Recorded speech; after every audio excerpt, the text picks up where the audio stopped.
Hello મિત્રો, કેમ છો? મજામાં? તો આજે આપણે લઈને આવી ગયા છીએ ફરી એક મિની વ્લોગ. બરોબર, હાવ શોર્ટ જ છે. આજે આપણે ઘરના કાદલબેન બે બનાવે છે રેસીપી. બરોબર, એ બને પછી સ્વાદ બાદ એનો કેવો આવે છે કમ્પ્લેટ. કેમ કે આજે થોડોક નાસ્તો કરવાની ઈચ્છા હતી, એટલે મેં કીધું એક નાસ્તો બનાવો ને આપણે ટેસ્ટ બેસ્ટ કરશું અને બને એની રેસીપી તમને આખું મેન્યુ તમને દેખાડશું કઈ રીતની બને. અને કોમેન્ટ કરી દેજો શું બનાવ્યું છે. જોઈ લો, આ સંભાર છે. સંભાર જ કહેવાય, મસાલો છે.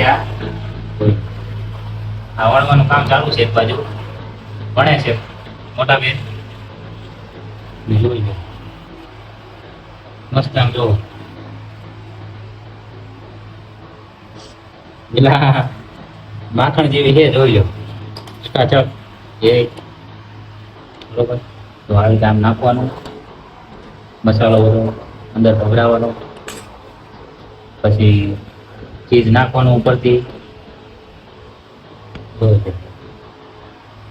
કોમેન્ટ બોક્સમાં જરૂર કહેજો ભાઈ શું બને છે.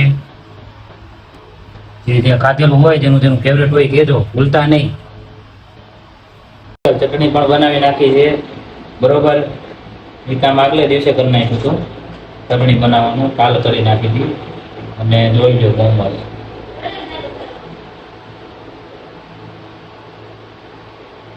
જોઈ લો, આપણે મોમોસ પણ બનાવી નાખ્યા છે. કોમેન્ટ બોક્સમાં તમને કીધું હતું, પણ મેં જોબ પાડી દીધો છે. કઈ વાંધો નહીં. બરોબર, આવી રીતે તમે પણ ઘરે મોમોસ બનાવો અને ફેમિલીને ખવડાવો અને મજા માણો ફેમિલી સાથેની. બરોબર, જોઈ લો.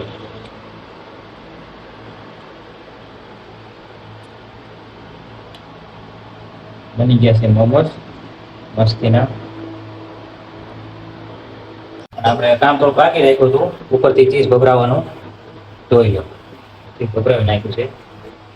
સોને પે સુહાગા એની જેવું છે આ બધું. જોઈ લો, ચીઝ નાખેલું હોય એટલે ખાવાની ઓર મજા આવે. અંદર પણ નાખેલું છે આપણે ચીઝ, અને બહારથી પણ ભભરાવેલું છે.